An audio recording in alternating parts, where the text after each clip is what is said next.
કચ્છમાં આપઘાત અને અપમૃત્યુના બનાવો વધી રહ્યા છે, જેમાં ભુજ તાલુકાના માધાપર નવાવાસમાં આવેલા કારીમોરી તળાવ પાસે રહેતા 24 વર્ષીય રવજી કોલી નાવા ગયા હતા, જે ડૂબી જવાના કારણે મોત થતા પરિવારમાં અરેરાટી ફેલાઈ ગઈ હતી. તો બીજી તરફ ગોકુલધામની પાસે આવેલા વૃંદાવન 2 સોસાયટીમાં રહેતા હરેશ સોલંકી નામના યુવાને કોઈ અગમ્ય કારણોસર પોતાના ઘરે ઝેરી દવા પીધી હતી, જેથી તેઓનું સારવાર દરમિયાન મોત થયું હતું. બનાવ અંગે માધાપર પોલીસે અકસ્માત મોતનો ગુનો નોંધવાની તજવીજ હાથ ધરી છે. તો અંજાર તાલુકાના રતનાલ ગામે રહેતા 32 વર્ષીય ગણપત બલદાણિયા સ્કૂલે પહોંચ્યા ન હતા, જેથી તેમના ઘરે તપાસ કરતા મૃત હાલતમાં મળી આવ્યા હતા. તેમના દેહને પીએમ માટે અંજાર સરકારી હોસ્પિટલમાં લઈ જવામાં આવ્યો હતો. મોત પાછળનું કારણ અકબંધ રહ્યું હતું. દરમિયાન ગાંધીધામ તાલુકાના મીઠી રોહરમાં આવેલા બાવા ફળિયામાં રહેતી 17 વર્ષીય રોશનબેન લુહારે કોઈ અગમ્ય કારણોસર ફાંસો ખાઈ લેતા મોત થયું હતું. જે બનાવ અંગે બી ડિવિઝન પોલીસે અકસ્માત મોતનો ગુનો નોંધી તપાસ હાથ ધરી છે. ભુજમાં હોસ્પિટલ રોડ પર આવેલ કલ્પતરુ એપાર્ટમેન્ટની પાછળ આવેલા મેડિકલ એજન્સીના ગોડાઉનમાં આગ લાગી હતી. આ ઘટનાએ વિસ્તારમાં અફરાતફરીનો માહોલ સર્જ્યો હતો. મેડિકલ સામગ્રીના ગોડાઉનમાં લાગેલી આગને કાબૂમાં લેવા 3 ફાયર ફાઇટર્સની ટીમ તાત્કાલિક ઘટના સ્થળે પહોંચી હતી. સલામતીના ભાગરૂપે વીજ પુરવઠો બંધ કરાતા અંધારપટ છવાયો હતો. પોલીસે ભીડને નિયંત્રિત કરવાની વ્યવસ્થા સંભાળી હતી.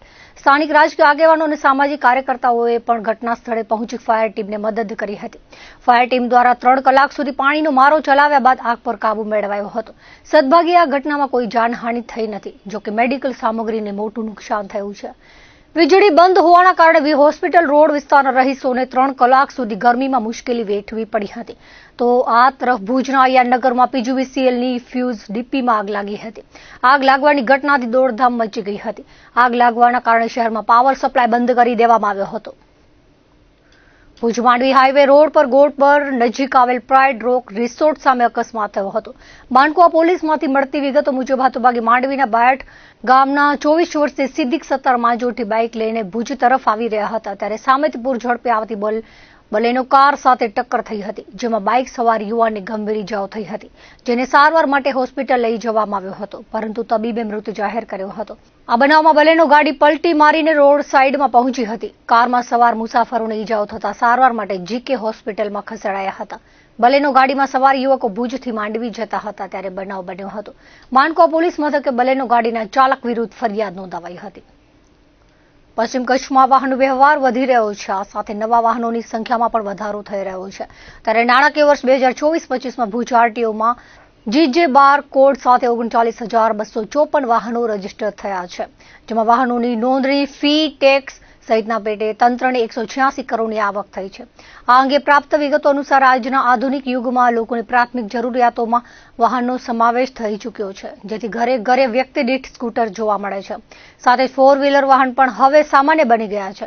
વાહનની આગવી ઓળખ એટલે કે તેના પસંદગીના નંબર મેળવવા પણ નંબર પ્રેમી વાહન ચાલકો મોટી બોલ લગાવતા હોય છે, જેના થકી સરકારી તિજોરી છલકાય છે. ભુજ આરટીઓ અધિકારી પ્રદીપસિંહ વાઘેલાએ માહિતી આપતા જણાવ્યું હતું કે ગત નાણાકીય વર્ષ 2024-25માં જીજે બાર કોડમાં નવા 39,254 વાહનો રજીસ્ટર થયા હતા. નવા વાહનોની નોંધણી, ફી, ટેક્સ, પસંદગીના નંબર, નામ ટ્રાન્સફર સહિતના વાહન સંબંધિત કામો પેટે અત્રેની આરટીઓ કચેરીને 186 કરોડની આવક થઈ હોવાનું ઉમેર્યું હતું.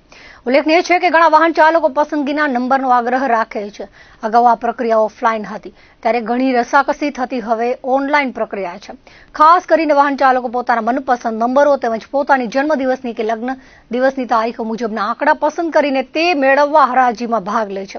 આ હરાજીથી આરટીઓની કચેરીને વર્ષ 2024માં 1,62 લાખથી વધુની આવક થઈ હતી. પૂર્વ કચ્છના અંજારમાં નવી આરટીઓ કચેરીમાં કામકાજ ઓગસ્ટ 2023થી શરૂ થયું છે. અત્યાર સુધી અંજાર આરટીઓને ફાળવવામાં આવેલી જીજે 39 સિરીઝના કુલ 71,920 અલગ અલગ કેટેગરીના વાહનો દોડતા થયા છે. નવા વાહનોની નોંધણી, ફી, ટેક્સ, પસંદગીના નંબર, નામ ટ્રાન્સફર સહિતના વાહન સંબંધિત કામો પેટે પૂર્વ કચ્છ આરટીઓ કચેરીના 27 કરોડ 64 લાખથી વધુની આવક થઈ છે. જોકે અત્યાર સુધીમાં જીજે 39 સિરીઝમાં એક પણ વિદેશી વાહન નોંધાયું નથી. અત્યારે આ ફાઇનાન્શિયલ યર હતું 1/4/23થી 31/3/24 1/4/24થી 31/3/25 સુધી, એમાં 186.53 કરોડ આવક આરટીઓ ભુજ ખાતે થયેલી છે. ટોટલ વાહનો તો 39,254 વાહન રજીસ્ટર થયા છે. એમાં 2 વ્હીલર છે 25,951, 3 વ્હીલર છે 776, 4 વ્હીલર છે 7,553 અને પછી બીજા એમાં ટ્રેક્ટર, ગુડ્સ વ્હીકલ, અધર એમ કંઈ ટોટલ 39,254 વાહનો રજીસ્ટ્રેશન થયેલા છે.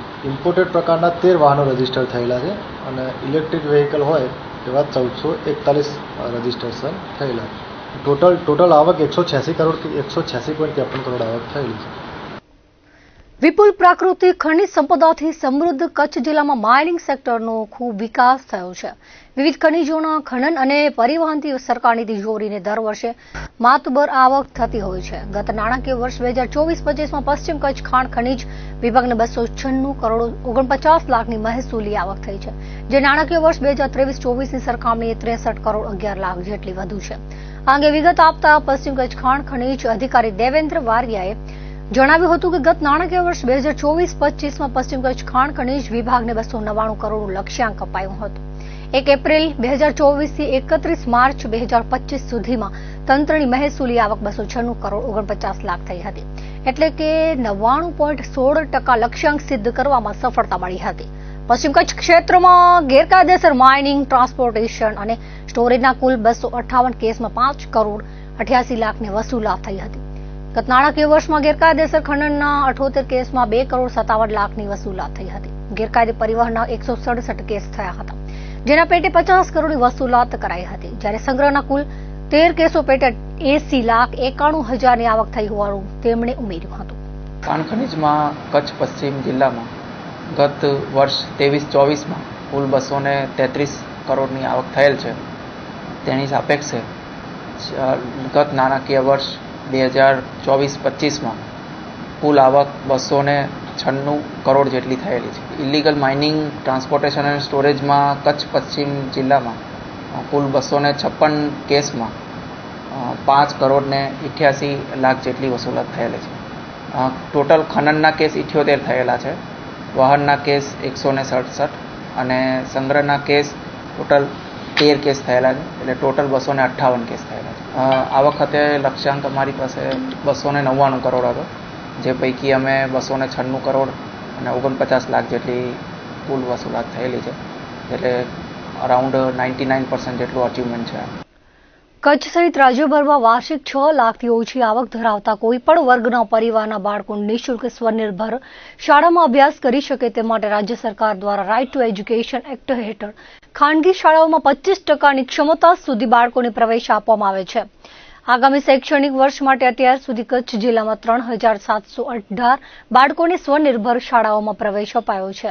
આ અંગેની વિગત આપતા કચ્છ જિલ્લા પ્રાથમિક શિક્ષણ અધિકારી ભૂપેન્દ્રસિંહ વાઘેલાએ જણાવ્યું હતું કે રાજ્ય સરકારે આ વર્ષે આરટી હેઠળ પ્રવેશ મેળવવા માટે વાર્ષિક આવકની મર્યાદા શહેરી અને ગ્રામ્ય વિસ્તારોમાં વધારીને 6 લાખ કરી છે. અત્યાર સુધી કચ્છ જિલ્લામાંથી કુલ 5,194 વાલીઓએ પોતાના સંતાનોને નિઃશુલ્ક સ્વનિર્ભર શાળાઓમાં પ્રવેશ માટે ઓનલાઈન અરજી કરી છે, જેમાંથી 3,718 અરજીઓ મંજૂર કરવામાં આવી છે. 429 અરજીઓ જુદા જુદા કારણોસર રદ થઈ છે, જ્યારે 190 અરજીઓ હાલે પેન્ડિંગ છે. વધુમાં કહ્યું હતું કે જે વાલીઓ પોતાના સંતાનને સ્વનિર્ભર શાળામાં પ્રવેશ અપાવવા ઈચ્છતા હોય અને સરકારના નિયમ અનુસાર આર્થિક પાત્રતા ધરાવતા હોય તો 15મી એપ્રિલ સુધી ઓનલાઈન અરજી કરી પોતાના સંતાનોને ખાનગી શાળામાં પ્રવેશ અપાવી શકશે. આ યોજનાનો મહત્તમ લાભ લેવા તેમણે અનુરોધ કર્યો હતો. માર્ચ મહિનાની 15 તારીખનો જે પત્ર હતો એ મુજબ એમાં એ પત્રથી 2 બાબતો ખાસ ઇંગિત કરવામાં આવી છે કે જે આવક મર્યાદા હતી એ ગ્રામ્ય તથા શહેરી બંને વિસ્તારમાં વાર્ષિક 6 લાખ સુધીની આવક છે માન્ય કરવામાં આવી છે. સાથે સાથે જે તારીખ હતી એ લંબાવી અને 15/4/2025 એટલે કે 15 એપ્રિલ સુધી આ આરટીના જે નિઃશુલ્ક પ્રવેશ છે એના માટે કોઈ પણ અરજદાર એ અરજી કરી શકશે. અને હાલ કચ્છ જિલ્લાની પરિસ્થિતિ જોઈએ તો ટોટલ આપણને 5,194 જેટલી ઓનલાઈન અરજીઓ થયેલી, એમાંથી 3,718 અરજીઓ આપણે એપ્રૂવ કરી છે. 429 અરજીઓ જે તે કારણસર રિજેક્ટ થઈ છે અને હજુ 190 જેટલી અરજી આપણી પેન્ડિંગ છે એપ્રૂવ કરવામાં. તો આ રીતે આપના માધ્યમથી જ્યારે તક મળી છે ત્યારે હું કચ્છ જિલ્લાના તમામ વાલીઓને કહું છું કે આ રીતે સરકારશ્રીની જે 25% અંતર્ગત જે તે સ્વનિર્ભર શાળાની અંદર આરટી અંતર્ગત પ્રવેશની આખી જે પ્રક્રિયા છે એમાં આપ જો પાત્રતા ધરાવતા હોય તો આપ અરજી કરી શકો છો. ધન્યવાદ. જય હિન્દ. ગુજરાતમાં આરોગ્ય કર્મચારીઓની અચોક્કસ મુદતની હડતાલના 16 દિવસ પૂર્ણ થયા છે, ત્યારે રાજ્ય સરકારે હડતાલને ખતમ કરવા માટે એડી ચોટીનું જોર લગાવ્યું છે. પ્રથમ તબક્કે રાજ્ય સરકારે હડતાલમાં જોડાયેલા રાજ્યના 1428 જેટલા આરોગ્ય કર્મચારીઓને ટર્મિનેટ કર્યા બાદ પણ હડતાલ અવિરત ચાલુ રહેતા હવે સરકારે આંદોલનકારી કર્મચારીઓને સો કોઝ નોટિસ ફટકારી છે. હડતાલ પર ઉતરેલા કચ્છના કર્મીઓને ડોક્યુમેન્ટ સાથે ખાતાકીય તપાસ માટે હાજર રહેવા તાકીદ કરી છે. 3 એપ્રિલના રૂબરૂ નિવેદન માટે હાજર રહેવાનો આદેશ કર્યો હતો. આ અંગે પ્રાપ્ત વિગતો અનુસાર કચ્છ સહિત રાજ્યના આરોગ્ય કર્મચારીઓએ વણ ઉકેલાયેલા પ્રશ્નો મુદ્દે રાજ્ય સરકાર સામે બાયો ચડાવી છે. આરોગ્ય કર્મચારીઓની અચોક્કસ મુદતની હડતાલ આજે 17મા દિવસમાં પ્રવેશી છે. ગાંધીનગર ખાતે લડત ચલાવી રહેલા કર્મચારીઓ જ્યાં સુધી પ્રશ્નનો ઉકેલ ન આવે ત્યાં સુધી લડત અવિરત રાખવાની ચીમકી આપી છે. સરકાર અને આંદોલનકારીઓ વચ્ચેની મડાગાંઠ વણ ઉકેલાયેલી રહી છે, ત્યારે સરકારે હવે હડતાલને વિખેરવા માટે અંતિમ અલ્ટિમેટમ આપ્યું છે. સરકારે હડતાલ પર ઉતરેલા કચ્છ સહિત રાજ્યના 5,000 કર્મચારીઓને 3 એપ્રિલના સંબંધિત તાલુકા કચેરી જરૂરી ડોક્યુમેન્ટ સાથે ખાતાકીય તપાસ માટે હાજર થવા અને રૂબરૂ નિવેદન આપવા આદેશ કર્યો છે. બીજી તરફ હડતાલ પર ઉતરેલા કર્મચારી મહાસંઘો લડત ચાલુ રાખવા અડગ રહ્યા છે અને જ્યાં સુધી માંગ સ્વીકારવામાં નહીં આવે ત્યાં સુધી હડતાલ ચાલુ રાખવાનો નિર્ધાર કર્યો છે. ગુજરાત રાજ્ય આરોગ્ય કર્મચારી સંઘ અને ઉત્તર પ્રદેશ, પંજાબ, મહારાષ્ટ્ર સહિતના રાજ્યના કર્મચારી મહામંડળોએ પણ સમર્થન આપ્યું છે. ગાંધીનગર ખાતે લડત પર ઉતરેલા આરોગ્ય કર્મચારીઓએ ગુલાબના ફૂલ વહેંચીને ગાંધીગીરી કરી હતી. સરકારની કડકાઈથી એક તબક્કે અમુક જિલ્લામાં કર્મચારીઓ ફરજ પર હાજર થવા મન બનાવ્યું હતું, પરંતુ હવે આ કર્મચારીઓ પણ હડતાલમાં પરત ફર્યા છે, જેથી આવનાર દિવસોમાં કર્મચારીઓ અને સરકાર વચ્ચે ખેંચતાણ વધે તેવા સંકેત સાંપડી રહ્યા છે. ભુજ તાલુકાના બળદિયા ગામે આવેલા જળાશયમાં ગટરનું પાણી મિશ્રિત થઈ રહ્યું છે, જેના કારણે આરોગ્ય પર થતી અસરને અટકાવવા જિલ્લાના મુખ્ય આરોગ્ય અધિકારીને ગામના અગ્રણીઓએ રજૂઆત કરી છે. જેમાં જણાવ્યા મુજબ ગામના જળાશયમાં અનેક વર્ષોથી ગટરના ગંદા પાણીનો નિકાસ કરવામાં આવે છે. પ્રદૂષિત આ પાણી વહીને ગજોડ ડેમમાં એકત્ર થાય છે. આ ડેમના પાણીનો ઉપયોગ પશુપાલકો, ખેડૂતોને સિંચાઈ માટે થાય છે, જેથી આરોગ્ય માટે ગંભીર જોખમો ઉભા કરે છે. જળાશયની બાજુમાં રહેણાંક, ધાર્મિક સ્થાનો, સ્કૂલો, હોસ્ટેલો આવી છે. ગંદા પાણીના કારણે ખૂબ દુર્ગંધ ફેલાતી હોવાથી માનસિક ત્રાસ અનુભવાય છે. વધુમાં આવેલી છતેડી સંસ્થાએ સીધો કનેક્શન જળાશયમાં આપ્યું છે, જે દુઃખદાયક છે. તેના પર રોક લગાવવામાં આવે, કારણ કે જળચર પ્રાણીઓનું મૃત્યુ થઈ રહ્યું છે, સાથે પર્યાવરણને નુકસાન થાય છે. ગંદુ પાણી પીવાથી ગ્રામજનોને પાણીજન્ય રોગો ફેલાઈ શકે છે. પશુપાલકોના આજીવિકા પર અસર પડી શકે છે. જો તાત્કાલિક પગલાં ભરવામાં નહીં આવે તો આગામી સમયમાં ગામના આરોગ્ય અને પર્યાવરણ પર અસર જોવા મળી શકે તેમ છે.